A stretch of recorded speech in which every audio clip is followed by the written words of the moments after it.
Je crois que Mmh. j'ai acquis beaucoup de techniques afin de m'exprimer, assez bien pour maintenant avoir un impact quand je reviens en France. Donc en fait, Mmh. je pense que la question, tu vois, que je me pose aujourd'hui, c'est: «Est-ce que je pourrais faire le même travail en France, là, maintenant, là, aujourd'hui?» Si c'est pour donner un message positif, en fait, aux personnes qui nous écoutent, aux États-Unis, je crois que, il y a eu une espèce de cataclysme, après le décès de George Floyd, ça a vraiment été, en fait, à mon avis, le déclic, quoi. Mmh. Les gens ont vrai et même les blancs américains ont compris, en fait, ce que c'était que le privilège d'être blanc, quoi. En France, je pense qu'il y a toujours eu une espèce de honte, premièrement, de cette Mmh. colonisation, ensanglantée, Mmh. et de ce fait, en fait, les Français ne veulent pas en parler. Mais un jour ou Mmh. l'autre, il va falloir en parler, hein, messieurs, mesdames et les autres, hein, voilà. Hello, bienvenue sur le podcast multiculturel qui va explorer les pourquoi. Avec Pourquoi t'as fait ça, je vais à la rencontre de personnes qui ont fait un choix de cœur pour façonner leur vie idéale et réaliser leurs grands rêves. On croise de nombreuses personnes au quotidien. Et si on allait à leur rencontre pour comprendre ce qui les anime et peut-être créer l'étincelle qui nous portera à réaliser nos propres rêves? Moi, je suis prête. Et toi? Let's go!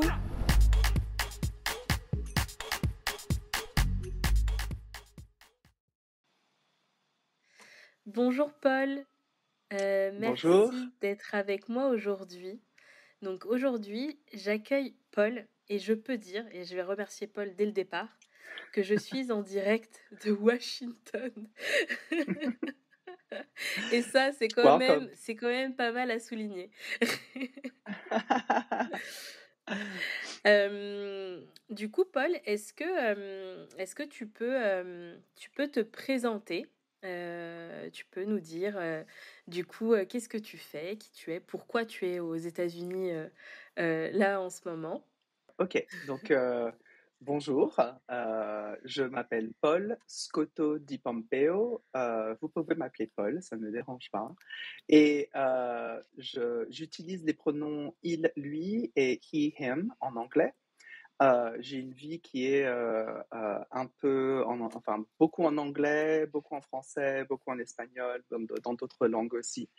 Heu, j'ai 44 ans, j'habite aux États-Unis depuis maintenant plus de 20 ans. Je suis arrivé ici quand j'étais très jeune, la vingtaine et à la base, je suis arrivé aux États-Unis, un peu, par hasard. J'étais, supposé en fait, aller au Japon et il y a eu un gros tremblement de terre, à Kobe et je ne pouvais pas y aller. Donc la compagnie aérienne, m'avait remboursé l'argent que ma mère avait payé pour que j'aille au Japon et tout et je me suis retrouvé à Boston où, à la fin du lycée, j'avais rencontré une très, très bonne amie, qui était moitié américaine, moitié française et j'ai décidé d'aller la voir là-bas parce que, j'avais tout cet argent en fait du Japon et ça coûtait beaucoup, beaucoup moins cher d'aller aux États-Unis en fait. OK. Donc je suis parti à Boston et c'est comme ça que je suis arrivé ici. En fait, je suis tombé amoureux des Américains, de la culture, de l'ouverture, openness comme on appelle ça ici. Et donc j'ai décidé de retourner, faire des études ici aux États-Unis pour prendre une voie légale, pour, habiter ici, dans ce beau pays et de fil en aiguille, en fait, je me suis retrouvé à devenir professeur, à Howard University qui est, la première université, afro-américaine des États-Unis, une sorte de Harvard, d'espace, safe pour, la communauté afro du monde entier d'ailleurs et je me suis retrouvé là-bas et maintenant, je travaille pour une agence américaine fédérale, hein, qui s'appelle l'USAID et qui est l'agence internationale du développement du gouvernement américain. où je travaille dans la diversité, l'équité, l'inclusion et l'accessibilité dans le gouvernement fédéral américain. C'était une grande introduction, je suis désolé. Ça a pris combien de temps? Non, mais c'est bien parce qu'on on comprend quand même, fallait quand même avoir un peu de contexte, tu raison. Fallait mettre un peu de contexte dès le départ quand même, un petit peu. Je crois aussi. Du coup, quand du coup, tu pas pu aller au Japon et que tu es allé, aux États-Unis, c'était la première fois que tu allais aux États-Unis? Tu Oui, jamais eu de la première. contact, ouais, avec ce pays avant? Jamais. D'ailleurs, OK. non, d'ailleurs, en fait, je pense comme beaucoup de Français et de francophones en général, on a un peu d'a priori sur, les États-Unis, sur la culture. Je crois que beaucoup de francophones diraient, «Ah mais les États-Unis, ils n'ont pas de culture» et en fait, c'est quelque chose, Mmh. tous les jours, je suis, comment? Un peu quoi de voir, la culture américaine dans toute sa splendeur, qui est en fait une culture de melting pot. Donc, c'est une culture qui pour moi, heu, je m'identifie énormément, avec cette culture parce que je suis un melting pot aussi. Je suis le produit de l'immigration, le produit de la Mmh. colonisation, donc, pour moi, c'est très important aussi et je me sens très à l'aise ici, en fait. D'accord, OK, OK, super. Avant qu'on revienne sur ton parcours, et qu'on aille comprendre comment, du coup, tu es arrivé en faisant tes études et du coup, tu es devenu professeur à intégrer, du coup, une antenne du gouvernement américain. Est-ce que tu peux, nous expliquer un peu ton métier? Parce que j'ai pas enfin, en tout cas, moi, quand tu me l'as dit, j'étais très intriguée. Enfin, d'abord, je suis allée sur ton LinkedIn et j'ai fait: «Mais qu'est-ce que c'est que ce métier? Qu'est-ce que c'est?» parce que c'est vrai que alors je sais pas s'il y a l'équivalent en France, mais Je en ne tout pense cas, pas. ouais, parce que franchement ça me disait rien du tout. Déjà pour remettre un petit peu de contexte, comment je parce que je ne suis pas allée aux États-Unis ni à Washington, donc Mmh mh. comment je connais Paul? En fait, c'est parce que ma tante qui, du coup, est dans un des épisodes du podcast que vous avez peut-être, déjà écouté, du coup, connaît Paul depuis très, très longtemps et je l'ai apparemment croisé quand j'étais petite, mais je m'en rappelle plus vraiment. Du coup, nos Il y routes a très là se sont longtemps. croisées. Voilà, il y a très longtemps, j'étais petite. Et du coup, Paul faisait de la danse, avec ma tante, du hip-hop et en parlant, voilà, sur LinkedIn et cetera, du coup, tu pu voir mes posts et ma tante, Guise m'a dit, «Non mais faut trop que tu interviewes Paul, son parcours est super intéressant», donc du coup, voilà comment on se retrouve ici aujourd'hui et Merci c'est très bien. infiniment. Ouais, j'ai beaucoup d'humilité en tout cas j'ai eu beaucoup d'humilité à accepter ton invitation parce que je suis extrêmement impressionné par, le calibre des personnes que tu, interviewes. Ce Oh, sont c'est trop vraiment des gentil. personnes qui m'inspirent aussi, donc merci. Ah, c'est trop gentil parce qu'en plus, tu vois, c'est vraiment l'essence de ce podcast de voir au final, c'est des gens qui nous entourent, qui sont «ordinaires» entre guillemets, mais en fait, à chacun à son niveau fait des choses extraordinaires et du coup, on peut être vraiment on n'a pas besoin d'aller chercher, la superstar, pour, apprendre, se nourrir et cetera et c'était vraiment le but de ce podcast donc si tu l'as ressenti comme ça, c'est parfait. Très bien. Et donc du coup, explique-nous ton métier que nous, en France, on connaît pas. OK, donc ce métier existe en France pour être franc parce que j'ai des amis, particulièrement qui travaillaient à FG, Radio France Gay, à Paris et D'accord. aussi qui travaillent, maintenant pour, Tétu Magazine ou, des environnements qui sont beaucoup plus LGBTIQ+, en fait, hein. Mais en OK. tout cas, heu, donc à la base, je suis une personne qui, entraîne les personnes, donc je suis un formateur. De cette position de formateur, il y a, plusieurs dimensions de formation et donc les certaines dimensions doivent être approchées avec, beaucoup plus de tact que d'autres. Par exemple, dans le développement d'une formation, si c'est une formation technique, A, B, C, D, E, F, ça va fonctionner. Parce qu'en fait, c'est Mmh. vraiment une espèce de parcours linéaire que l'on doit prendre afin de faire une manipulation sur un software ou quelque chose comme ça. De l'autre côté, en fait, il y a toute cette intelligence émotionnelle qui doit entrer dans certaines formations parce que ces formations sont un peu plus difficiles à approcher parce qu'elles sont en rapport avec l'être humain et la psychologie humaine. Donc, dans les efforts du gouvernement américain après un ordre exécutif du président Joe Biden sur la diversité, l'équité, l'inclusion et l'accessibilité, beaucoup d'agences fédérales ont commencé en fait à approcher ces concepts afin de les intégrer dans leur agence. Et donc, moi, je suis ici pour aider les agences américaines en particulier, parce que c'est la deuxième dans laquelle je travaille maintenant, euh, à, euh, à appliquer ces concepts d'inclusion, de minorités sous-représentées ou presque invisibles parfois. Et OK.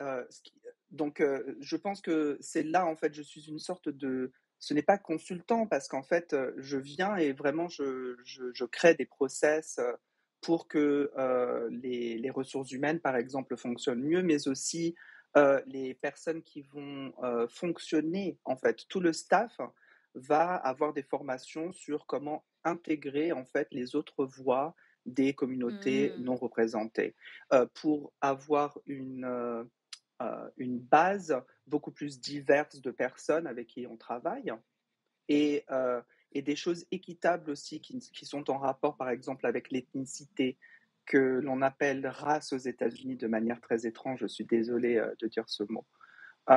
Donc, il y a des choses en fait qui m'intéressent énormément, moi personnellement. C'est pour ça que je suis rentrée dans ce travail. Mmh. Justement, je voulais te poser la question de, est-ce que toi, il y a longtemps, même, pendant dans tes études et cetera, est-ce que tu as toujours voulu avoir une action, dans ce domaine-là? Est-ce que tu cherchais un moyen de d'avoir une action ou de participer à, voilà, plus d'inclusion et cetera? Comment tu, est-ce que c'était là depuis longtemps, en fait? C'est ça, ma Oui, question. alors, merci de ta question parce qu'en fait, tu essaies de comprendre, je crois, d'où je viens, en fait, avec cet intérêt. Je Mmh. crois, pour être franc, que moi, je me sens être né dans un univers inclusif et alors, pour toutes les personnes qui nous écoutent, j'ai grandi au Val de Fontenay, à Fontenay-sous-Bois, dans le 94, à l'est de Paris et j'ai 44 ans, donc dans les années 80-90, c'était une banlieue qui était quand même un peu chaude, qui l'est Mmh. à mon avis beaucoup moins aujourd'hui, mais j'ai évolué en fait dans un univers où tout le monde parlait des langues différentes, où tout le monde euh, mangeait des choses différentes, ça sentait des bonnes odeurs de mafé quand je rentrais à la maison, quoi. Donc en fait, Mmh. pour moi, cette inclusion, elle a toujours été là, parce que moi j'ai grandi dans un univers où en fait le problème était socio-économique, il était aussi ethnique, il était aussi par rapport aux communautés sous-représentées, mais dans cet univers, moi, euh, j'étais vu en fait comme juste une autre personne en fait qui était dans la même chose. Donc on échangeait beaucoup de choses. Je crois que ça a commencé là en fait, D'accord. mon amour en fait pour la diversité. Mais je crois qu'un peu plus tard, quand j'ai commencé à devenir un peu plus conscient, premièrement de mes privilèges par rapport à la couleur de ma peau aussi, mais par Mmh. rapport au fait que je sois cisgenré masculin. Mmh. Aujourd'hui, je ne l'étais pas forcément quand j'ai grandi, mais en fait, j'ai utilisé ces privilèges pour élever certaines voix. Par exemple, quand j'étais un peu plus jeune, quand j'étais comment on dit ça en français? Teenagehood, dans Ouais, adolescent? la merci beaucoup. Quand j'étais adolescent, je participais énormément à des rendez-vous ACT UP parce que je trouvais que la situation, du VIH et du sida en France me déplaisait et je voyais Mmh. énormément d'amis de ma sœur, particulièrement, qui était, gay et qui mourait et qui périssait. En fait, je les voyais faner, quoi et Mmh. ça, c'est quelque chose, en fait, qui m'a fait approcher de l'équité aussi parce que ces personnes, à ce moment-là, n'avaient pas le même accès aux médicaments dont ils avaient besoin, que d'autres personnes. Donc, ça, D'accord. c'est quelque chose aussi. Après ça, quand je suis arrivée aux États-Unis, quand j'ai travaillé à Howard University, j'ai décidé en fait de devenir le faculty advisor, donc la personne qui donne des conseils en fait Mmh. au groupe étudiant LGBTIQ+ du campus, qui était à l'époque, en fait, je crois 400 personnes ou quelque chose comme ça. Donc c'était un très, D'accord. très grand groupe et je voulais aider, en fait, je participais avec ces personnes, à créer des événements, qui pouvaient aider certaines communautés, particulièrement, en fait, des personnes, transgenres, qui font partie de minorités ethniques. Donc, Mmh. beaucoup de personnes de la communauté afro et beaucoup de personnes de la communauté latino, latina, latinx et chicanos. Mmh. OK. Et pour finir, aujourd'hui, à l'USAID, je continue en fait, le fait que je veux être un avocat en fait, ou une personne qui pousse, les droits LGBTIQ+ dans le monde. Je suis à la tête, je suis le co-chair, donc le enfin le président, le coprésident, je crois, on dit Mmh. ça, de l'organisation LGBT de l'USAID, de l'Agence fédérale américaine. Et D'accord. dans cette position, en fait, nous avons accès à des règlements internes, par exemple, qui peuvent bénéficier de langage, de verbiage, en fait, Mmh. qui peut inclure la communauté LGBTIQ+. D'accord. OK. OK. Non, c'est super parce qu'on comprend bien comment, c'est une volonté qui est ancrée et qui te suit et que du coup, ton parcours et différents moyens, ben, tu arrives à être dans l'action sur un sujet qui te tient à cœur.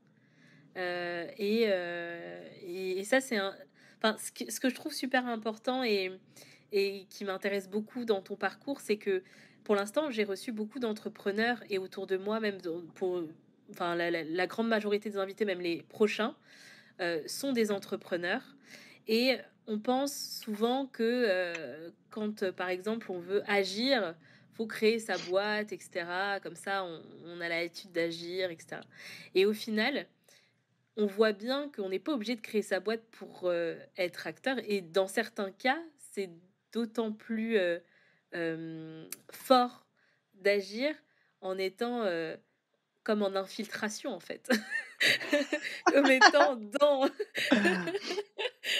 Oui, tu as fait, raison, en tu as étant au raison. cœur du système, en fait, parce que du coup, ton action, bah, tu vois les résultats, concrets tout de suite parce que tu participes aussi à l'évolution d'un système et tout et ça, je trouve que c'est un message, fort à faire passer parce que c'est pas que quand on crée sa boîte qu'on a un impact, on a un impact aussi dans des jobs salariés, avec, voilà, les actions qu'on peut faire et les choses qu'on peut changer en profondeur, de l'intérieur, on va dire. Non.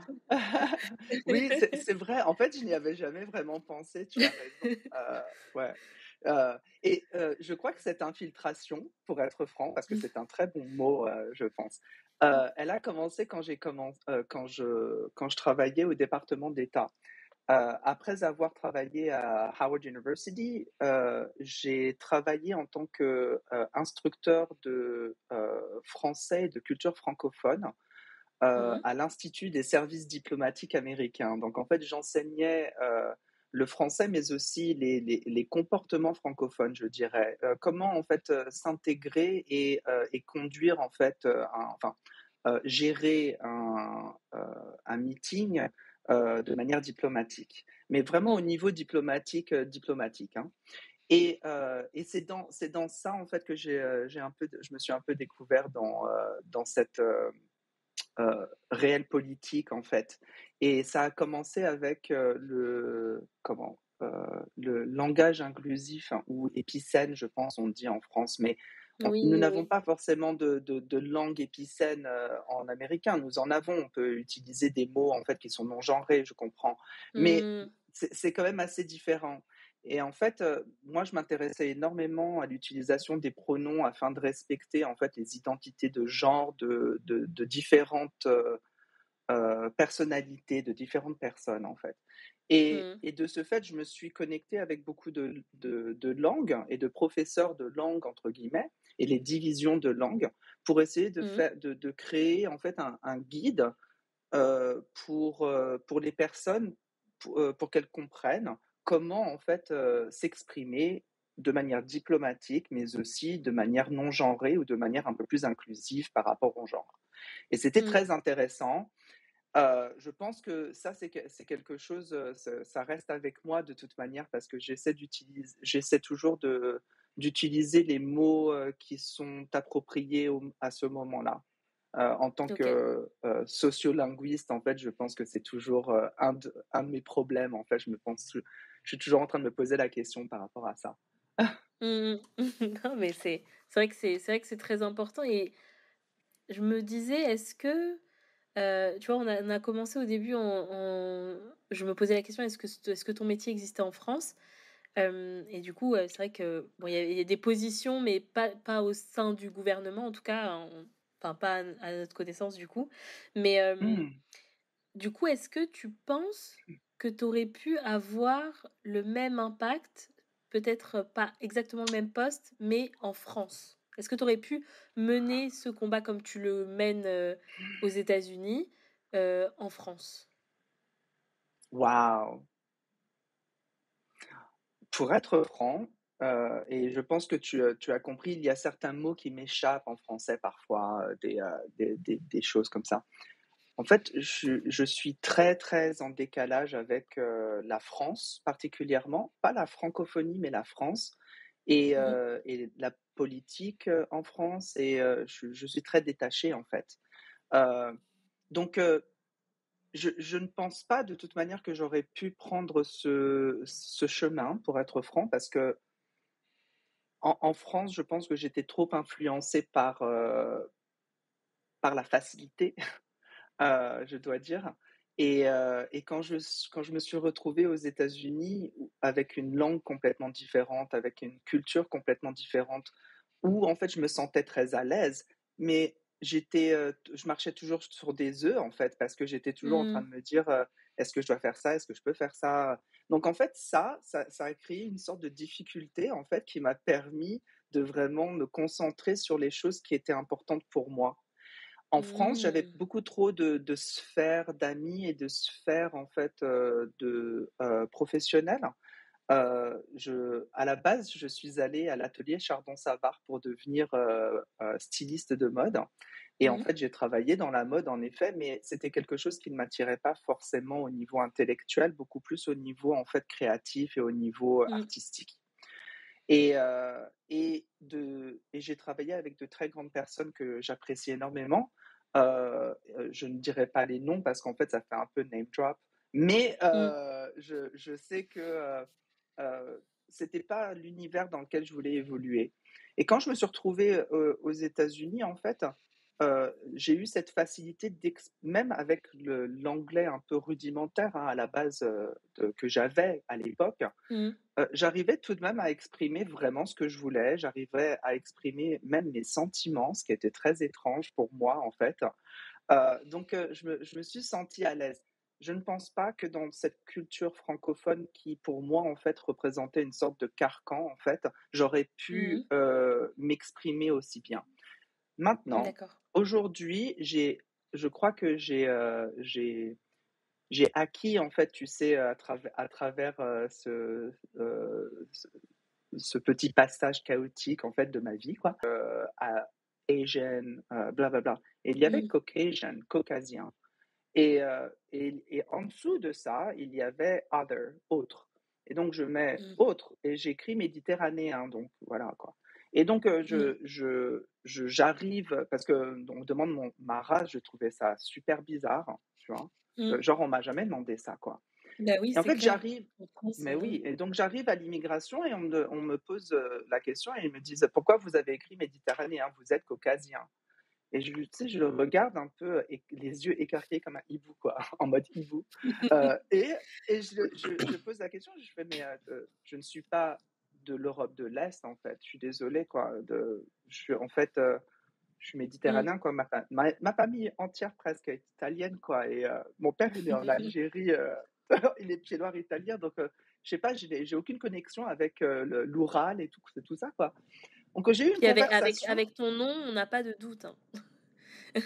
Ben, je pense aussi, mais en fait, tu sais, d'une autre, dans l'opposé de la culture américaine où les gens, en fait, sont super intégrés. On a changé leur nom pendant l'immigration et tout. Mmh. OK. Les gens, en fait, ils ont ce rapport.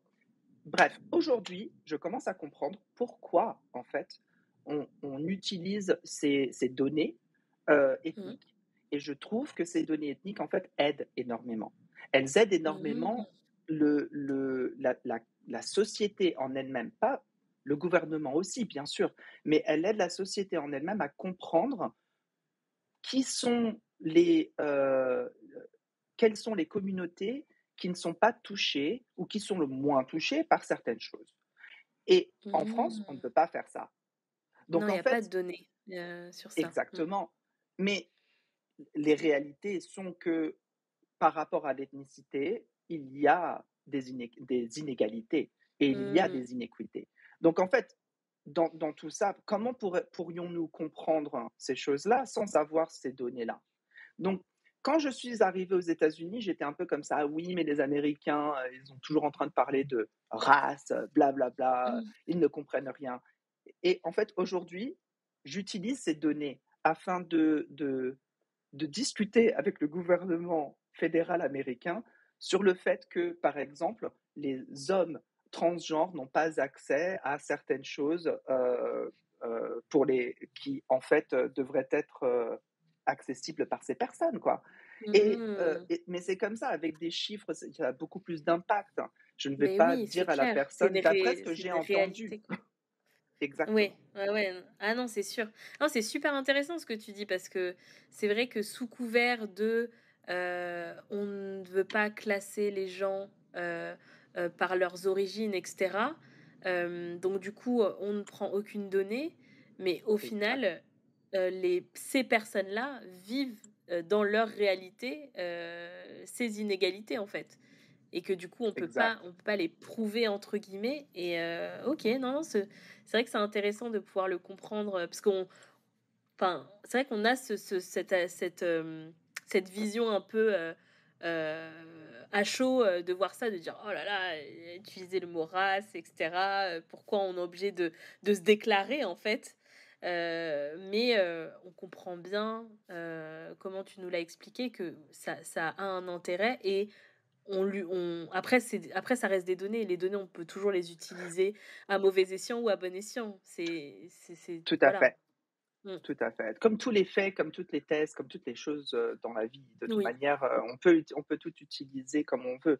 De durant ma thèse, en fait, je dois c'est pas que je vais avouer, mais, il y a certaines données que l'on peut utiliser pour prouver un point, alors que ce point, en fait, est négatif. Mais, ça, c'est la manipulation de données, c'est compréhensible. Mais Mmh. ces données sont là. Donc en fait, je vois l'utilité réelle de ces données aujourd'hui. Mmh. OK. OK, super. Et et du coup, beh, ta réponse a été très intéressante de savoir, voilà, si tu te projetais de le faire, tu vois, de faire ton métier en France ou pas. Moi, ce qui me venait et suite à notre discussion en off, quand on a préparé l'épisode, c'est, je me disais que la France était en retard sur ces questions, en fait.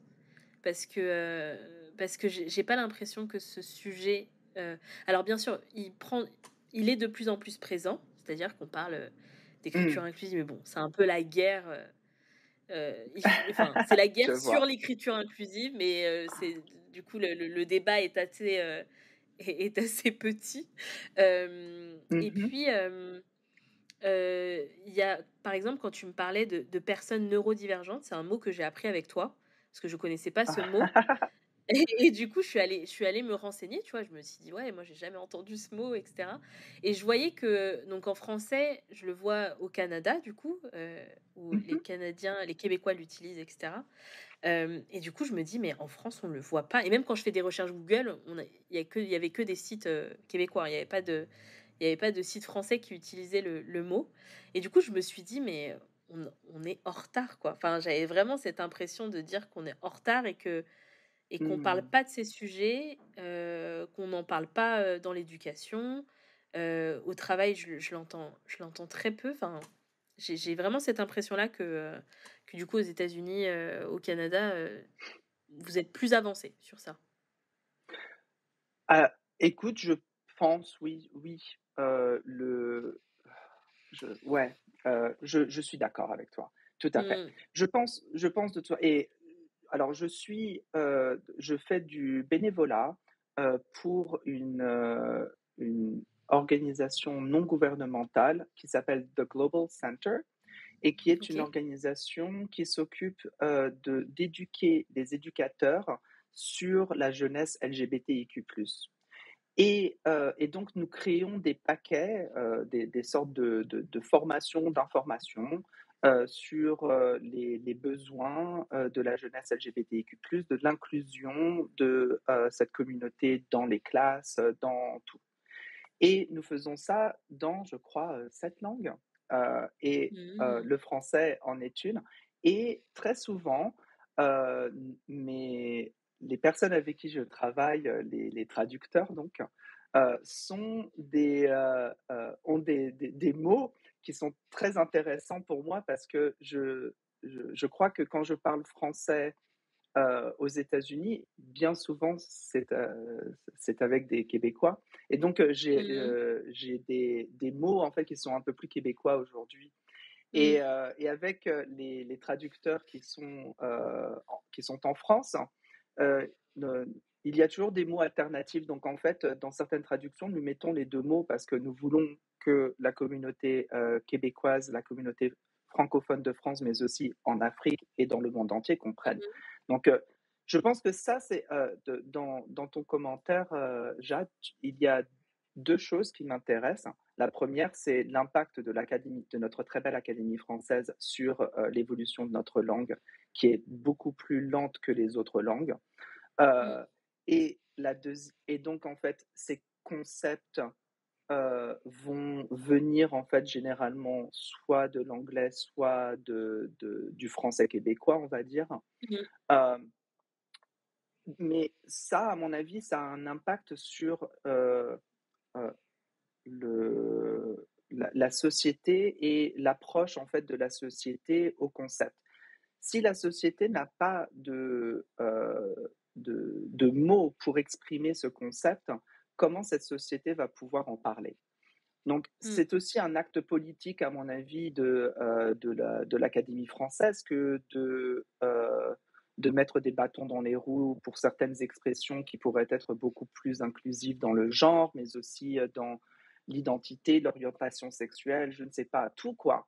Mmh. Hem et en fait, ça, pour moi, c'est un manque d'inclusion et en fait, c'est quelque chose qui m'exaspérait un peu en France, en fait, dans la culture francophone, française, quoi.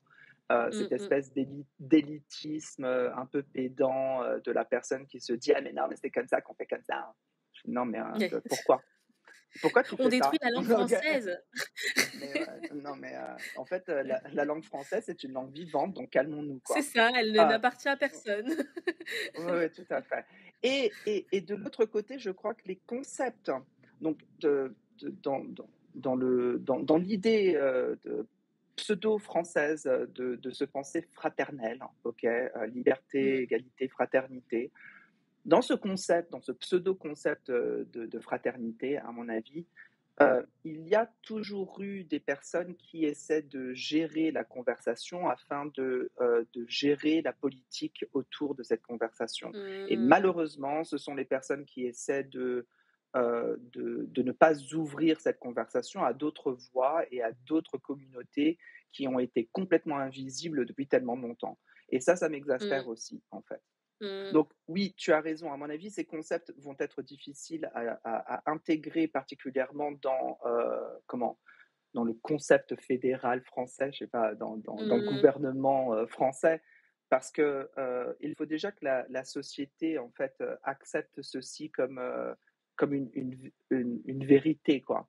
Oui, C'est c'est pour ça ça. qu'aux Mmh. États-Unis, à mon avis, les concepts de DEIA, OK, diversité, équité, inclusion, accessibilité, OK.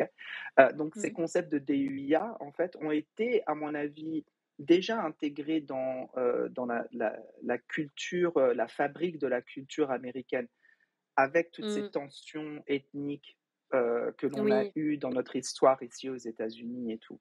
oui, Et c'est l'histoire, ouais. Mmh. donc en fait, c'est méché. En France, je pense qu'il y a toujours eu une espèce de honte, premièrement, de cette Mmh. colonisation, ensanglantée, Mmh. et de ce fait, en fait, les Français ne veulent pas en parler. Mais un jour ou Mmh. l'autre, il va falloir en parler, hein, messieurs, mesdames et les autres, hein, voilà. Le message est passé. Ouais, Non, j'espère, non, mais inch'Allah. c'est ça. Non, mais c'est sûr que, enfin, en tout cas, j'espère que qu'on va plus en parler. Même, je pense que je suis encore plus, touchée par ces sujets, depuis que je suis maman et en voyant mes fils, tu vois? Enfin, je pense que du coup, avec mes fils, je me dis: «Mais il faut qu'ils grandissent avec, cette ouverture et toute cette richesse au final». Parce qu'on ça nous prive d'une certaine richesse, tout ça donc voilà, j'espère que ça va évoluer dans le bon sens et pas non plus, trop lentement. Qu'on ait le temps de le voir quand même. J'espère, j'espère. En tout cas, Ouais, c'est si c'est pour donner un message positif, en fait, aux personnes qui nous écoutent, aux États-Unis, je crois que, il y a eu une espèce de cataclysme, après le décès de George Floyd, ça a vraiment été, en fait, à mon avis, le déclic, quoi. Les mmh, gens les gens ont vrai et même les blancs américains ont compris, en fait, ce que c'était que le privilège d'être blanc, quoi. Et c'est mmh, difficile à comprendre, ce concept. Même pour moi, c'était très difficile à comprendre. Il a fallu que j'enlève, en fait, certains voiles sociaux, je pense, afin de réellement être beaucoup plus vulnérable par rapport, à mon expérience. Parce que, mmh, d'avoir des privilèges et de dire qu'on a des privilèges, en fait, et ben, ça demande énormément de courage, en fait. Donc toutes les personnes qui acceptent, ces privilèges et qui comprennent et qui agissent, en fait, avec ces privilèges pour surélever ou emmener avec soi d'autres personnes, heu, dans notre course, pour, je sais mmh, pas, dans notre course de la vie, quoi. C'est vachement mmh, mieux. Enfin bref. mmh. C'est clair, c'est clair. Hem, du coup, je voulais revenir sur ton parcours Mmh mh. et je voulais savoir si, parce que là, tu nous as dit un peu les grandes étapes, qui t'ont amené au poste où tu es aujourd'hui. Mmh. Est-ce que ça a été fluide ou tu as, rencontré des obstacles, et du coup, quels sont-ils? Alors, franchement, je n'ai jamais rencontré une personne dans ma vie qui a eu une expérience fluide pour venir immigrer aux États-Unis. Donc non, ce n'était pas fluide, pas du tout, OK? C'était un voyage de longue labeur, en fait. Quand je suis arrivée ici, en fait, j'ai compris très, très, très rapidement que je voulais rester ici. Heu, Mmh, Même durant, en fait, mes 2 premières semaines, à 18-19 ans aux États-Unis, à Boston en plus, quoi. Je me disais: «Mais en fait, tout le monde me comprend, je comprends pas». En France, j'étais à Paris en particulier, j'ai grandi à Paris quand même, je veux dire dans une grande mmh, ville. Les gens pensaient que j'étais un freak, mais total, quoi. Dire les gens m'arrêtaient dans la rue pour, me demander ce que je faisais, quoi, parce que, j'avais, un accoutrement qui était, très visible, on va dire. mmh, Et aux États-Unis, tout ça, ça n'avait aucune importance. Les gens ne me regardaient pas pour le fait que je ressemblais à quoi que ce soit. En fait, ils voulaient communiquer avec moi parce que j'étais d'un autre pays et parce que j'avais quelque chose à dire, à mon avis, qui était intéressant pour eux, quoi. Point. C'est tout. Mmh. Donc, je me suis en fait senti vachement mieux ici, en fait, aux États-Unis. Et je sais pas, attends, quelle était la deuxième partie de ta question? Tu peux répéter C'était ta c'était par question? rap c'était par rapport aux obstacles que tu as pu rencontrer du coup? Est-ce que tu peux nous enfin, peut-être pas OK. tous, mais Donc est-ce que tu peux nous en parler un petit peu? mais le premier obstacle, c'était le fait que je ne pouvais pas rester aux États-Unis plus de 3 mois et même quand tu restes Mmh. en parce que j'avais un visa de voyage. C'était la première fois que je venais OK. et donc très rapidement, je me suis aperçu, je veux rester ici et tout et j'ai essayé de trouver une solution. Au début, vu que j'étais dans une école de stylisme à Paris et tout, que j'allais dans une école de stylisme, je me suis dit: «Peut-être que je peux trouver une autre école de stylisme ici». Mais les écoles ici, Mmh. c'était une folie. C'était une folie. C'était du 35 000 par an, quoi. Et donc, D'accord. oui, donc je me dis: «Est-ce que je peux faire ça?» C'était pas possible. Moi, je viens d'une famille de cité et tout, franchement, il y a pas moyen, quoi. Et Mmh. heu et donc je me suis quand même dit, «Est-ce que je vais pouvoir revenir?» J'ai trouvé une université, j'avais beaucoup d'amis qui habitaient à Washington DC, Mmh. où ils allaient à Georgetown University, une très, très bonne école. Et hem et donc j'ai essayé de trouver s'il y avait une école. J'ai trouvé une école qui était vraiment beaucoup moins chère, 18 000 par an quand même, mais bon. D'accord. Et ouais et donc j'ai repris mes études et à travers ça, j'ai eu mon premier visa étudiant, un F1, que j'ai eu pendant 4 ans. Mmh. Après 4 ans, j'ai fait ce qu'on appelle, une OPT, Optional Practical Training, qui est une sorte, en fait, de, stage en entreprise pendant 1 an. Mais ce D'accord. stage en entreprise doit être en rapport avec le cursus que tu as, complété juste avant. Donc, Mmh. moi, j'avais fait, en fait, des études d'éducation, et en langue et donc, Mmh. j'ai travaillé dans une université à Washington, à UTC, dans, la division de français où j'ai enseigné, en fait, des cours de français pendant 1 an et en fait, ça m'a donné envie, quoi, d'enseigner et j'ai, postulé pour un autre F1, en fait, pour Howard University. Et Mmh. à Howard University, ils ont en fait, donc j'ai fait ma thèse, mon master's, là-bas et Howard University m'a donné un travail en mi-temps et a payé pour, mon cursus complètement. Et en plus, il me D'accord. payait pour donner des cours de français. Donc c'était génial. Donc je me suis Mmh. retrouvé, j'avais un petit peu de dette, tu sais, avec, les 4 ans que j'avais fait, même à 18 000 par an, en fait, j'avais pas Mmh. cet argent, quoi. Donc j'ai quand même payé petit à petit et après, Howard University m'a donné, en fait, un H-1B, ce qui m'a permis de travailler, mais de travailler D'accord. uniquement à Howard University. Donc c'est un visa de travail, qui a «des limites» entre guillemets. Mmh. Et hem et donc j'ai travaillé à Howard University pendant, pas mal de temps et je crois 6 ans, si je ne me trompe pas et au moment où, en fait, ils me proposaient de faire ma carte verte, Mmh. j'ai rencontré, mon mari et on s'est mariés et en fait, la carte verte, par mariage est beaucoup plus rapide que la carte verte par, D'accord. travail. Mmh. Donc nous avons fait, la carte verte. Mais ce n'était pas forcément linéaire et je dois dire qu'à chaque fois qu'il y a un changement de visa, c'est beaucoup d'argent et c'est aussi beaucoup de stress parce qu'on ne sait pas forcément quelle va être, la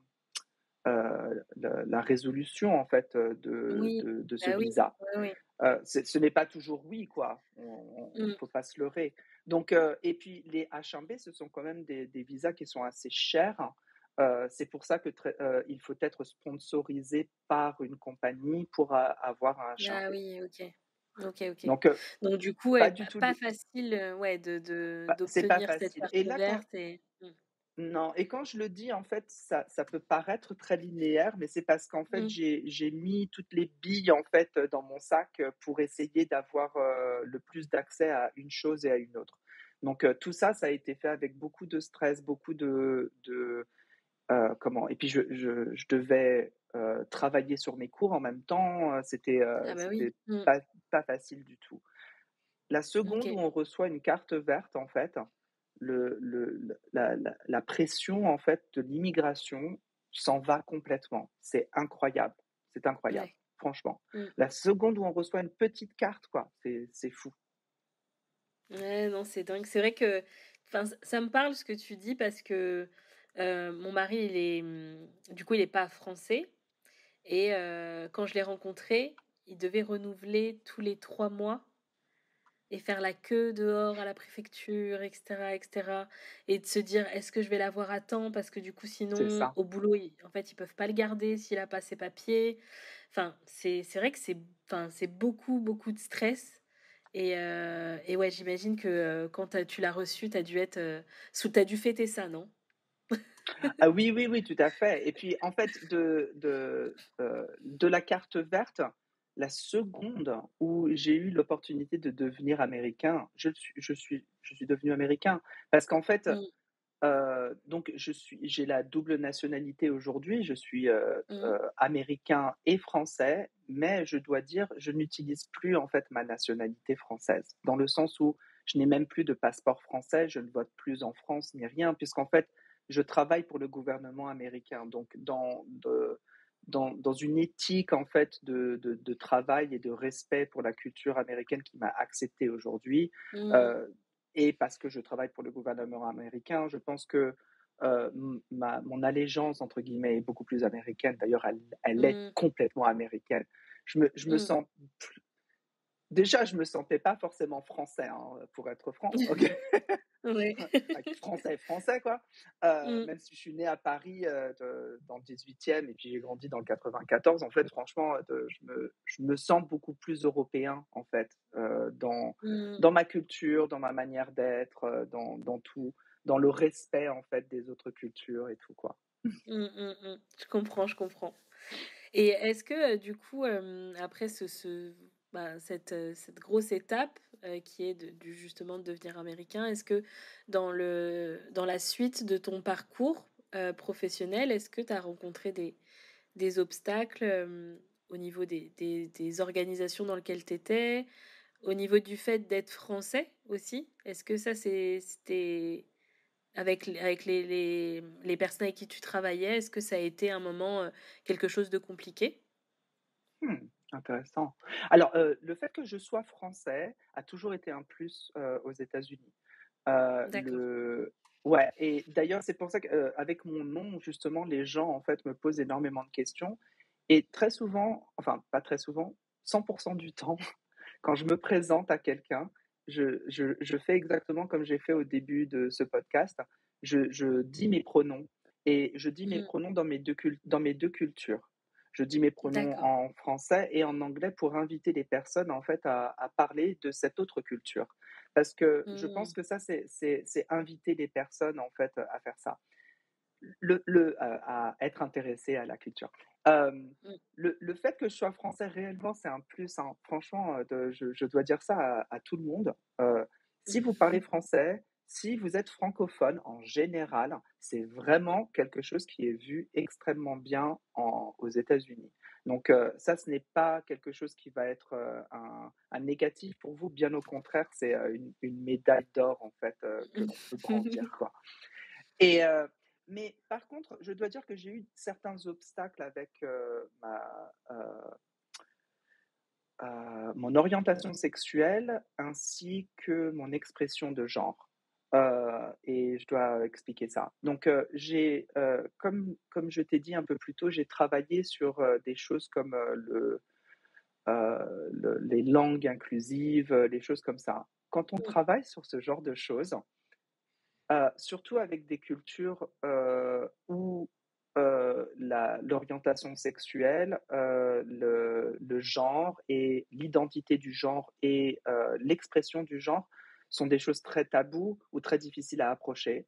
Hem, j'ai eu quelques, je vais dire, conversations, courageuses avec, certaines personnes, où il fallait être très fin, à ne pas remettre ces personnes en place, mais à leur expliquer de manière très fine quel serait le bénéfice, en fait, d'utiliser ces choses-là. Donc en fait, Mmh. heu, le je crois que ça, particulièrement quand j'étais au département d'État, ce projet a commencé ce processus pour moi de penser au concept d'être un leader courageux, de venir en fait et de dire aux personnes, ce qu'elles sont, mais de manière fine. Pas, pour les blesser ou pour, les frustrer ou quoi que ce soit, mais de leur dire les choses comme elles sont, heu avec des mots qui peuvent être, positifs et pas blessants. Donc ça, c'est Mmh. super difficile, quoi. Mais j'ai appris ces techniques, en fait, à travers ça et aujourd'hui, je me sens beaucoup plus à l'aise à approcher, en fait, ces conversations douloureuses, en fait, avec, le staff, avec les leaders aussi, parce que je travaille sur des formations de leadership aussi et tout. D'accord. Donc j'essaie toujours de changer en fait, le l'énergie négative en énergie positive, mais c'est très difficile de trouver les mots adéquats pour ça. Donc c'est Mmh. ça, mon problème principal dans ma vie professionnelle en fait, c'est de calmer en fait les gens et de les refocaliser sur, un langage inclusif qui peut être calmant pour tout le monde et un peu, je ne sais pas comment dire, une sorte de réalisation en fait que, c'est à travers nos échanges que l'on va faire quelque chose quoi, qu'on va faire bouger la petite aiguille, Ouais, dans oui. quelque chose de mieux OK. quoi, tu vois? Ouais, Oui, ça c'est mais du coup, c'est pas à pas l'opposé de discours, passionnés, par exemple, où tu vas être plus dans la passion et l'émotion et du coup, tu risques de dire des choses et de plus encore, enfermer la personne dans ce qu'elle pense, au lieu du coup, d'apaiser, l'échange et de l'amener à évoluer. c'est cela, exactement, tu as tout compris et OK. c'est difficile. C'est vraiment une technique assez fine, hein, qui demande beaucoup d'autres techniques, par exemple alors c'est très difficile pour moi de dire ces choses en français, là maintenant. Hem Mais bref, Mmh. il y a beaucoup de choses que l'on peut approcher avec des personnes, même si ces conversations vont être difficiles. Il y a toujours une approche et je si la 1re chose à faire, c'est d'être à l'aise soi-même en tant que leader, d'être, autorégulé, pour ne pas dire, des choses, à tout va, Mmh. à 100 à l'heure. Donc tu t'autorégules et aussi tu dois penser en fait à une espèce de loi traite les gens comme, ils veulent être traités, pas comme toi tu voudrais être traité. Donc ça Mmh. demande de la conversation aussi, quoi. Tu vois ce que je veux dire? À Ouais, savoir, ouais, carrément, quelles sont carrément. quelles sont à toi tes limites, par exemple? Est-ce que l'on peut parler de ça? Est-ce que tu te sens à l'aise avec ça? Mmh.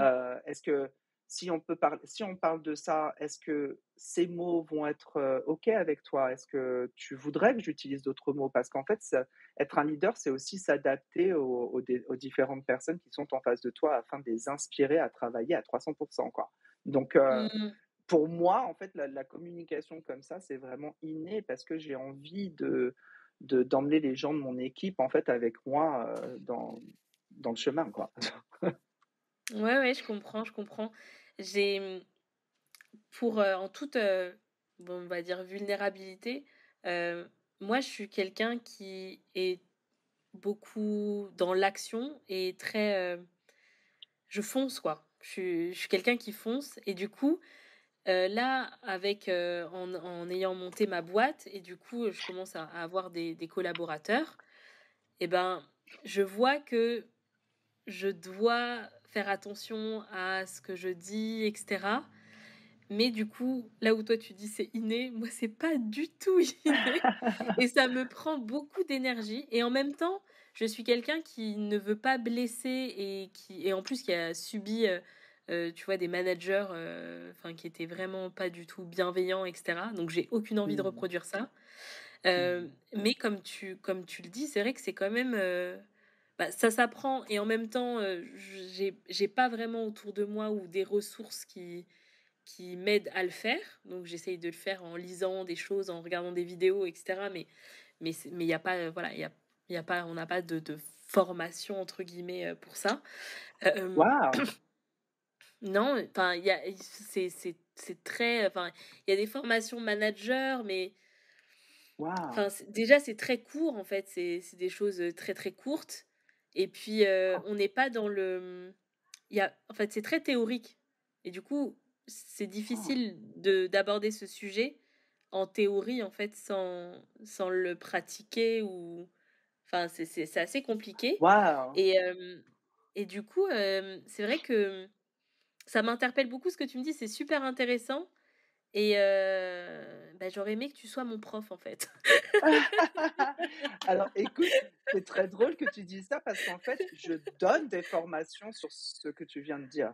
En fait, Ah! j'ai mon équipe a créé des formations sur l'intelligence émotionnelle des leaders. Comment en fait gérer de manière, intelligente émotionnellement, une équipe et comment intégrer en fait ces concepts de DEIA aussi en tant que leader.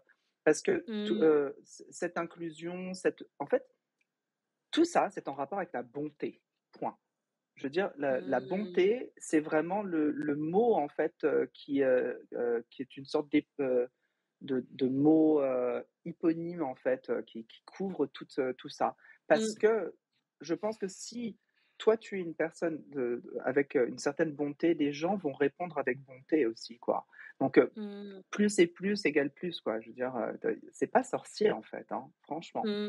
Mais il alors je dois te dire, je suis un peu choqué du fait que, en France, il n'y ait pas forcément de formation comme celle-ci parce que aux États-Unis, ça fait vraiment partie d'ailleurs, en ce moment, je travaille avec, l'école du leadership de l'Institut des services diplomatiques pour créer Mmh. toute une série en fait de formations, sur, l'inclusion, sur, le harcèlement sexuel, sur, comment être un leader et comment approcher ces choses, les conversations douloureuses, comment faire en fait, comment Mmh. gérer ces situations.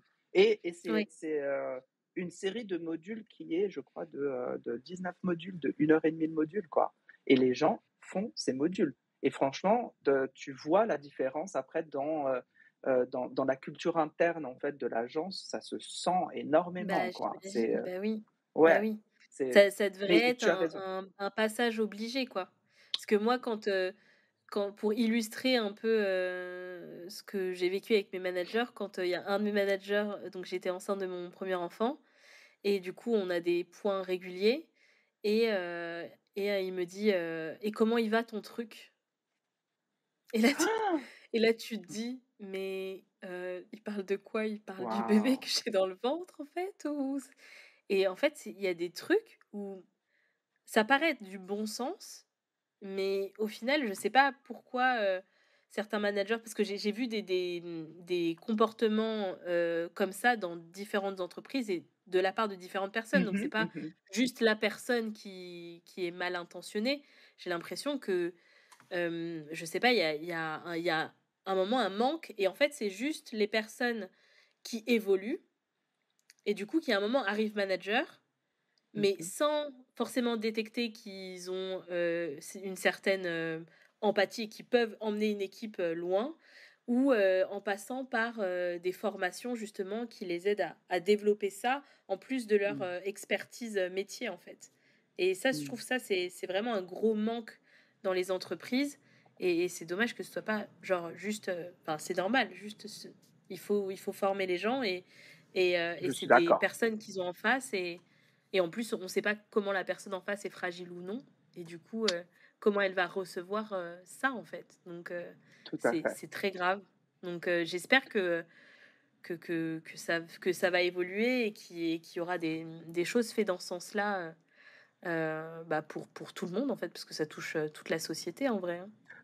Tout à fait. Oui, oui, oui, je suis tout à fait d'accord. Oui, tu sais C'est drôle que tu dises ceci. Je viens juste d'apprendre il y a une semaine qu'une formation que j'ai créée sur l'inclusion des identités de genre dans le gouvernement américain vient de devenir mandatoire pour tous les managers et pour tous les superviseurs dans mon bureau. Et j'ai trouvé ça génial, quoi. Je me suis Ben dit, mais oui. finalement, quoi, le leadership qui comprend que ben, il y a certaines communautés qui ne sont pas du tout représentées et qui, en fait, ont besoin d'aide, quoi.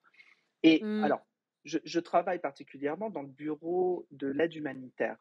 Et dans ce bureau, heu, très souvent, le groupe LGBTIQ+, pour lequel je fais du bénévolat à l'USAID, on nous demande très Mmh. souvent quels sont, quels sont les besoins, en fait, par exemple, des personnes transgenres durant la guerre en Ukraine. Aux frontières ukrainiennes, il y a des personnes qui sont refusées l'entrée en Ukraine parce que en fait, leur passeport dit que c'est un homme et en fait, la personne en face Mmh. de nous dit que c'est une femme. Mmh. Mais et donc moi, quand on me pose des questions comme ça, mais j'ai encore une fois, mode hibou, quoi, parce que je me dis: «Mais Mmh. vous n'avez rien fait. Qu'avez-vous fait, quoi? Quelle a été la réponse?» Mmh. Tout de suite. Et bien sûr, il y a des choses qui ont été mises en place, mais ce genre, en fait, de programmatique, on va dire, de programme, en fait, dans le déploiement d'une aide humanitaire n'a pas forcément été pensé, en fait. Donc on Mmh. a besoin de personnes comme le groupe, duquel je fais partie, de participer à ces conversations et de dire: «Nous avons reçu des courriels de diplomates qui sont en train de faire des réponses en Ukraine et toutes ces personnes transgenres, en fait, sont laissées pour compte. Qu'est-ce que vous faites par rapport à ça?» Mmh. Donc sans nos voix, en fait, non plus, je pense que ces personnes n'auraient pas été, comment? Taken care of. Ouais, On ne pris se en serait charge, pas occupé. correctement. Oui, merci, Mmh. merci. Mmh. Oui, tout à fait. Mmh. Non, c'est vrai que c'est en fait, ce que je comprends, c'est qu'au final, il y a beaucoup de personnes qui n'ont pas les outils, en fait. Il leur manque les outils et c'est pas forcément de la malveillance ou Mmh de mh. la mais c'est juste ils savent pas comment faire et ils n'ont pas les outils adéquats pour répondre à certaines situations. C'est exactement ça. En fait, Mmh. très souvent, dans les programmes, auxquels je participe, c'est réellement, tu as raison, on apporte des outils que l'on présente à une population et après on s'occupe particulièrement de comprendre si cette population comprend les outils et sait les utiliser. Et après ça, pour ce qu'on appelle le hand-off, donc la passation, je crois, on dirait, Mmh. quand la compagnie passe ou l'organisme passe le projet à la population locale, c'est là où on voit en fait comment de manière organique, la population utilise ces outils et qu'on peut encore les aider en fait à reprogrammer certaines choses ou quoi que ce soit. Un exemple super Mmh. concret. En ce moment, je travaille avec la Côte d'Ivoire, avec énormément de groupes de milieux ethniques différents et qui ont subi beaucoup de choses par rapport aux conflits intertribaux. Et donc, Mmh. de notre côté, on apporte en fait des outils qui peuvent aider la population et particulièrement les leaders en fait de ces communautés à reconnaître le stress dû au traumatisme, dû aux conflits intertribaux.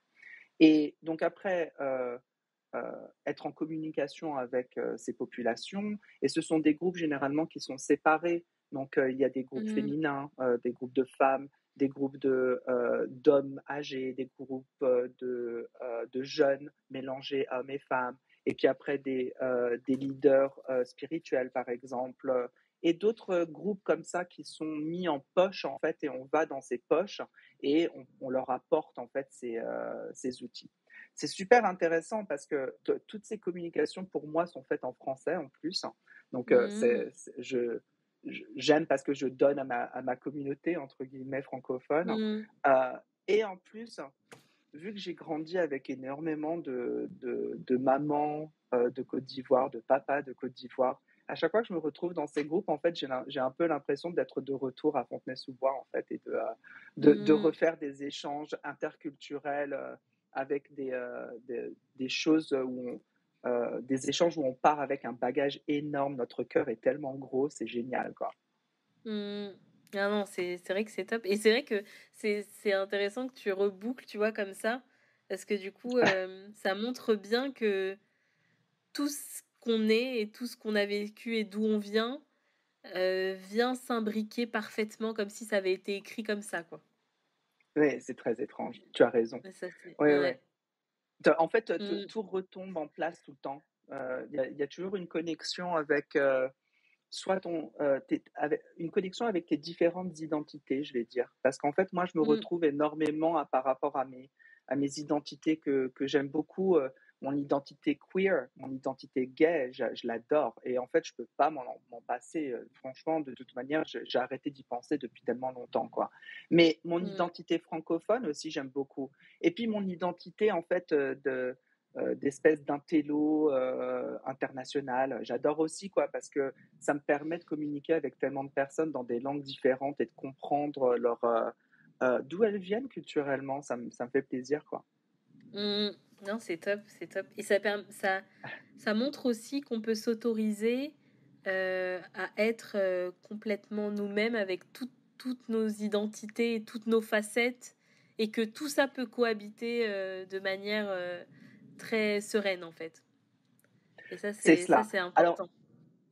oui, mais c'est drôle que tu parles d'authenticité, en fait, entre guillemets, parce que je pense Mmh. que ça, c'est une conversation, peut-être, dont on parle en France, mais je ne sais pas, mais en tout cas, être authentique au travail est une conversation qui fait couler beaucoup d'encre ici, aux États-Unis. Et D'accord. je dois dire qu'en fait, j'ai peut-être une vision un peu alternative de l'authenticité au travail. Alors, pour tout le monde, être authentique au travail, c'est réellement venir, en fait, au travail sans avoir ce voile social que l'on met parce qu'on veut se protéger de quoi que ce soit. Par exemple, moi, en tant que queer, quand je vais au travail, est-ce que je porte comment ça s'appelle? Du vernis à ongles, que je porte très Mmh. souvent. OK. Est-ce que, je peux pour, par exemple, des personnes afro, venir au travail avec des locks ou venir avec, une afro réelle? Est-ce que c'est Mmh. professionnel? Toutes ces questions, en fait, c'est pro, hein, on se pose pas la question, hein, OK. Mais, Mmh. juste pour parler d'authenticité. Mais en fait, Mmh. on n'est jamais réellement authentique parce que, on a toujours, en fait, ces différentes identités qui viennent devant nous ou qui repartent, ça bouge Mmh. énormément. Donc moi, en fait, en tant que personne qui vraiment comprend mes différentes identités, et aussi l'impact que j'ai dans mes différentes identités, je crois, je pense que je suis beaucoup plus à l'aise à dire, bah, je suis pas forcément super authentique, dans le sens, est-ce que je vais utiliser du jargon gay, en fait, quand je vais parler avec des personnes qui ne le sont pas? Ça n'a aucun intérêt, quoi. Mmh. Donc ça, je me sens pas forcément authentique parce que je change de mots, tu vois? Mais c'est Mmh. parce que je veux que les personnes en face de moi comprennent, comme si elles allaient comprendre que je vais, ouais, I'm going to have a kiki. Bah, n'importe quoi, tu vois? Donc, Mmh. je sais pas si, à ce moment-là, je me sens si authentique que ça, en fait. Mais D'accord, oui, oui, j'essaie de je vois. rester authentique et Mmh. respectueux. Oui, c'est vrai qu'on a quand même, on s'adapte et en fait on se met en fait par rapport à l'environnement dans lequel on évolue, les différents environnements, on essaye de oui, de s'adapter et de choisir du coup une partie. En tout cas, ça se fait de manière inconsciente au final en plus. Une certaine, partie de notre personnalité, il y a des choses qu'on met un peu en sommeil et puis ça revient et puis ça part et cetera. Mais là où je vous enfin j'étais plus sur l'authenticité dans le sens où, par exemple, moi quand je me suis lancée dans l'entrepreneuriat, alors moi je m'habille toujours, genre basket, à la cool et cetera. C'est comme ça que je me sens bien et que ce soit au travail ou en dehors et c'est vrai que quand je me suis Mmh. lancée, et que j'avais rendez-vous avec des personnes, qui avaient, 10 ans, 15 ans de plus que moi, bah, du coup, j'allais mettre des bottines et je mettais une Mmh. espèce de veste et du coup, j'essayais de donner le change de ce qu'on pouvait attendre de moi, et j'étais ultra mal à l'aise. J'étais ultra mal à Mmh. l'aise. Alors qu'au final, là où je me disais: «Ouais, mais s'ils me voient venir en basket, ils vont pas me trouver sérieuse et cetera», et en fait, Mmh.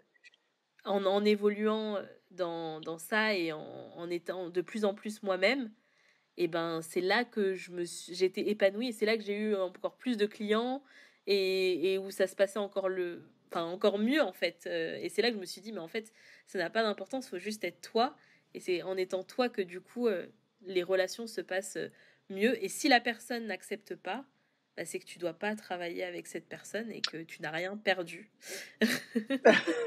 Exactement. Oui, je crois qu'il y Mmh, a il y a beaucoup de gens qui ne comprennent pas le pouvoir du non, quoi, de dire non. Bah, non, quoi. mmh, Est-ce qu'on peut mmh. travailler ensemble? Ben, non, quoi, je suis désolée. Parfois ça matche pas, parfois ça ne fonctionne pas, ça va, quoi. Il y a pas mort d'homme non plus, quoi, tu vois? C'est drôle parce qu'il y a ça, à mon avis, c'est quelque chose que je vois dans les leaders que j'apprécie. Ce sont les personnes, en fait, qui arrivent à dire non et qui arrivent à mettre, en fait, une certaine barre de dire: «C'est ma limite, je suis désolé, non». Mmh. Mmh. Et donc aujourd'hui, je crois que je suis beaucoup plus vocal en fait, par rapport, au fait que, ben, j'ai trop de projets en ce moment. Tu essaies de m'en donner un autre, je suis désolé, passe-le à quelqu'un d'autre, quoi. Et avant, je me sentais Mmh. vachement mal à l'aise de faire ça. Maintenant, je me dis: «Non, quoi».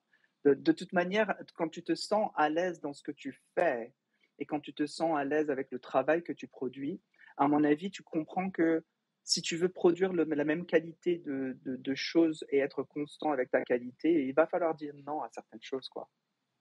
Mmh, mmh. Non, c'est clair, c'est clair. Ça, j'apprends encore ça. Je suis pas à l'aise tout le temps, mais je m'améliore et j'apprends encore, pouvoir dire non, surtout par rapport au temps. Parce que sinon les gens prennent beaucoup de ton temps, si tu oses pas dire non, et du coup tu te retrouves à ne plus être maître de ton temps. Ouais, Sur c'est cette ça. notion de temps où là j'essaye d'évoluer, d'être beaucoup plus à l'aise sur ça pour dire non aux gens et avancer. Mmh. On arrive, presque à la fin du podcast. On a abordé des choses, tellement, profondes. Enfin, je suis tellement contente d'avoir cette conversation avec toi. C'est Thank trop bien. you. Moi Même aussi. personnellement, hein, même si les gens qui nous écoutent ne sont pas là. C'est super intéressant et je voulais en profiter de t'avoir avec moi, pour te Mmh poser deux questions. mh. La première, c'est qu'est-ce que tu dirais aux personnes, qui, ont envie comme ça d'aller aux États-Unis ou à l'étranger? En tout cas de vivre une vie en dehors, de la France, et qui ont peur de franchir le pas. Qu'est-ce que tu pourrais leur dire pour qu'ils se disent, «Allez, je me lance, j'y vais»? Je crois que la première chose que je pourrais dire à ces personnes, c'est que même si vous ne parlez pas anglais super bien, ça n'a pas d'importance, en fait. Beaucoup de gens, aujourd'hui acceptent le fait que, d'autres personnes ne parlent pas anglais et ça, c'est un peu nouveau, je dois dire, parce qu'en fait, aux États-Unis, très souvent, on te disait: «Oui, on disait en anglais américain: C'est les États-Unis, tu dois parler anglais». Alors qu'il n'y a pas de Mmh. langue, appropriée aux États-Unis. La langue officielle, il n'y en a pas, en fait. Ça n'existe pas. Mmh. OK. Ce OK. n'est pas l'anglais, ce n'est pas l'espagnol, il n'y en a pas en fait, ça n'existe pas. Donc c'est drôle, mais la deuxième chose, c'est que faites-le légalement, en fait, ça va vous aider, heu, réellement. Donc si vous avez en fait l'idée, moi à mon avis, la chose la plus simple à faire, c'est de réellement rentrer dans le système scolaire américain, en fait, hein.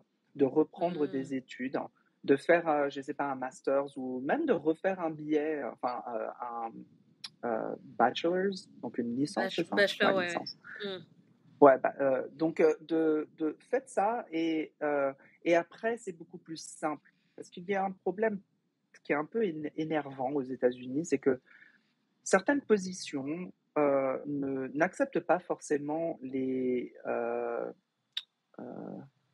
cursus étrangers, où il faut faire des Mmh. équivalences ou des choses comme ça, ou alors une paperasse interminable pour traduire ces choses de manière comment scellée.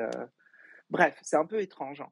Donc, je pense que premièrement, préparer tous ces papiers pour faire les papiers d'immigration et tout, c'est important.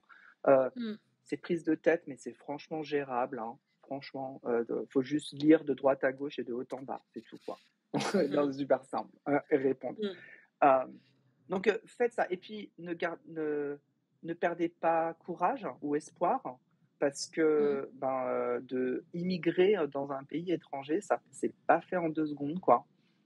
C'est quelque chose qui va vous prendre des années et des années, peut-être même des dizaines d'années, peut-être même 2 décennies comme moi. Donc, voilà, quoi.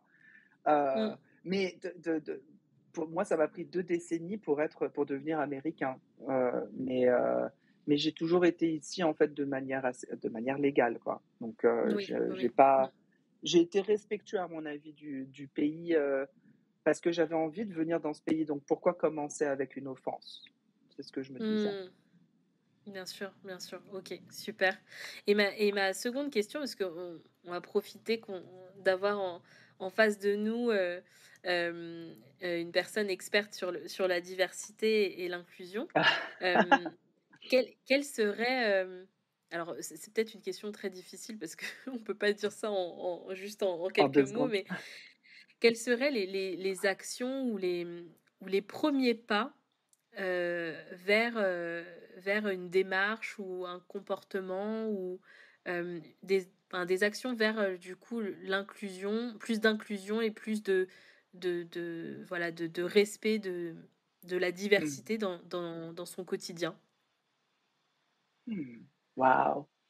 Oui, en effet, ça, c'est toute une thèse, hein. Heu Donc, j'ai parlé en fait de du mot en fait qui à mon avis, vraiment, est un exemple de DEI et à mon avis c'est, la bonté. Donc, soyez bons, soyez, des personnes bonnes envers vous-même, parce que respectez-vous vous-même premièrement avant de respecter les autres. Donc à mon avis, ça c'est très important. Très souvent, il y a des gens qui travaillent dans les concepts de DEIA qui en fait eux-mêmes, à mon avis, ont pas des démons, mais ont des choses à travailler, ok, sur lesquelles elles Mmh. devraient travailler elles-mêmes. Donc, avant de comprendre ce qu'est la diversité et l'inclusion, soyez inclusif par rapport à vous-même. Ayez en fait une certaine bonté par rapport à vous-même afin de projeter cette bonté vers d'autres personnes. Ça, c'est la première chose. Et là, à mon avis, il y a d'autres choses que l'on peut faire. La première chose, c'est afin d'être inclusif, soyez vulnérable. On ne peut pas être inclusif sans être vulnérable, sans dire pourquoi en fait cette inclusion est dérangeante ou pourquoi cette inclusion nous fait poser des questions à nous-mêmes par rapport à notre Mmh. communauté, par rapport à notre société et par rapport à notre identité personnelle. Donc en fait, comprenez, essayez de partager. Moi, je partage mes pronoms pour ça, pour essayer de créer en fait une connexion inclusive en fait avec d'autres personnes. Et d'ailleurs, je dois dire aussi, très souvent, je fais des présentations comme celle-ci dans le monde entier avec des gens qui viennent de partout, du Vietnam, d'Australie, blablabla, bref. Mmh. Et très souvent, il y a des personnes qui ne peuvent pas, en fait, qui rejoignent en fait la formation, le meeting au téléphone.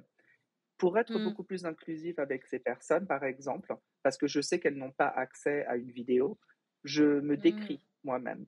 Donc, pour que les personnes comprennent au début, bonjour, je m'appelle Paul Scotto Di Pompeo, j'utilise les pronoms il, lui et he, him en anglais, et je fais 1,72 m, j'ai les cheveux bruns mi-longs, j'ai les yeux bleus, gris, je porte des lunettes et j'ai la complexion assez blanche. Et voilà. Et en fait, comme ça, les gens D'accord. peuvent comprendre, quoi. Tu vois ce que je veux dire? Mmh Ça, c'est mh. être inclusif, c'est penser, en fait, aux choses qui sont un petit peu en dehors de la boîte, en fait. Et puis tu te dis: «Bah, comment je peux ramener tous ces gens dans la boîte, en fait, avec moi?» tu vois? À faire la OK. fête. Donc c'est ça réellement. Et puis, il y a d'autres choses, à mon avis. Soyez humble. Être humble, c'est comprendre que parfois, si on dit quelque chose qui peut être offusquant ou offensant à une autre personne parce que cette personne pense que c'est, un langage qui n'est pas inclusif ou qui peut être même, dérogatoire. Quand une personne vous dit ça, cette personne a été blessée par vos mots, elle a été blessée par vos actions. Soyez humble, Mmh. dites désolé et dites: Mmh. «Je suis désolé, je comprends que ça peut être quelque chose qui vous ait fait mal. Je suis vraiment désolé, je ne le referai plus». Apprenez et passez. Allez-y. Donc Mmh. n'essayez pas d'avoir, une espèce de guilt trip, en vous disant, «Ah, j'ai pas fait ça, j'ai pas fait ci». Mais c'est comme ça qu'on apprend, hein, c'est en faisant des erreurs. Donc si Mmh. on fait une erreur et que on offusque sans moins, quelqu'un ou quoi que ce soit, essayez de réparer ça et faites-le, en fait, dans genre 24 heures, 48 heures. Après ça, en fait, c'est Mmh. envenimé, c'est même pas possible. Donc Ouais. faites ça du tac au tac, en fait. À mon avis, ça, Mmh. c'est quelque chose de bien. Et si vous avez un privilège particulier, reconnaissez ce privilège, utilisez ce privilège pour les autres personnes qui ne l'ont pas. Ça, à mon avis, c'est Mmh. une chose très importante. Donc, c'est à vous, en fait, de tirer la chaise, pour la mettre à la table, pour que cette personne avec une voix qui n'était pas à la table puisse participer à cette conversation. Et maintenant que cette personne est à la table, écoutons-la. On n'a pas besoin de Mmh. dire: «Ah mais ouais, mais on est super inclusif, j'ai, un black, un juif, gna gna OK, on s'en fout, un homo, Mmh. nanana». Mmh, oui, OK, maintenant on veut entendre en fait les voix de ces personnes. Maintenant qu'elles sont assises avec nous et puis qu'elles ont la Oui. place, est-ce qu'on peut écouter ces personnes parler et arrêter de leur couper la parole? Merci. Mmh. Je vois, c'est très clair. Mais en tout cas, merci beaucoup pour ces conseils et je pense que c'est des choses qui sont à la portée de tous et je pense qu'on peut tous, en les ayant comme ça en tête, veiller à faire de notre mieux parce qu'au final, c'est ça, c'est faire de notre mieux et s'améliorer au fur et à mesure, quoi. Ouais, je suis d'accord, Est-ce que complètement. Est-ce que tu as un message, un sujet, que tu voulais aborder et qu'on n'a pas pu aborder, là? Est-ce qu'il y avait un truc particulier que tu veux ajouter? Mmh. Non, je pense pas. Je pense que quand on était off, en fait, on n'avait pas forcément parlé de mon identité, en fait, queer, mais je pense que j'en ai assez parlé, ici. Mmh. Heu, non, je ne pense pas. Juste en disant, en fait, de quelque chose, pour terminer.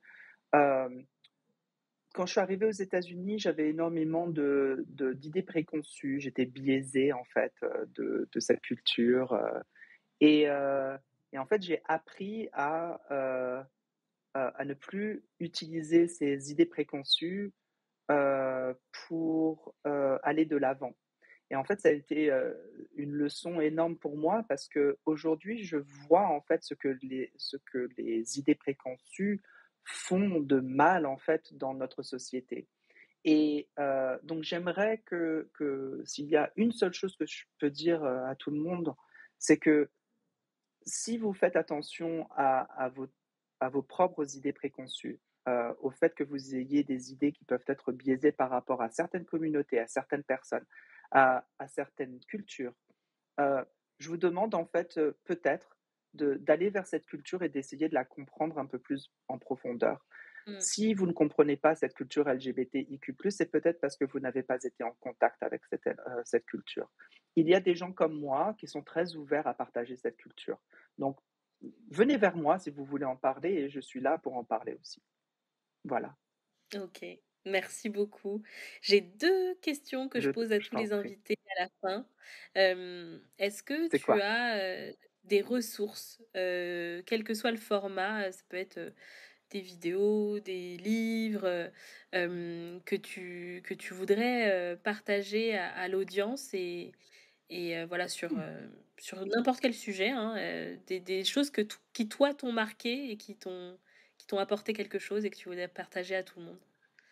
Oui, bien sûr. Alors, il y en a 2 bien sûr qui me viennent à l'esprit tout de suite, hein. C'est The Global Center, et ça, c'est, l'organisation non gouvernementale pour laquelle, je fais du bénévolat. Ça, ce sont des ressources, à mon avis, géniales pour les personnes qui essaient d'inclure, les LGBT dans les classes. OK. Et une autre ressource super intéressante, ce serait le Trevor Project, et ça, c'est plus des ressources, en fait, sur, une globalité, en fait, LGBTIQ+, et particulièrement, il y a de très bonnes explications sur, la différence entre, l'expression du genre et l'orientation sexuelle et l'identité du genre, par exemple. Donc, beaucoup de définitions qui permettent aux D'accord. personnes, en fait, de communiquer dans un espace beaucoup plus inclusif. Et heu je crois que c'est tout, en fait, pour ça. Maintenant, il y a beaucoup de livres, en fait, à mon avis, que je passerai et qui sont particuliers, en fait, aux expressions de vie non binaire, qui m'intéressent énormément, en Mmh. fait. Super. Bah, en fait, on va tout mettre, tu vois, il y aura un article de l'épisode et dans le descriptif de l'épisode, on mettra les ressources, dont tu as parlé là et celles, que tu veux bien m'envoyer. Ça marche. Comme ça, voilà, les personnes qui veulent explorer le sujet, ils auront toutes les ressources et je serai la première à aller checker tout ça parce que c'est aussi un sujet qui m'intéresse beaucoup. Et la toute Génial. dernière question, qui Mmh. verrais-tu à ta place dans cette interview? Ah Sachant que c'est un peu waouh! compliqué pour toi parce qu'il faut que ce soit quelqu'un de francophone parce que je suis pas encore journaliste, Oui. anglophone.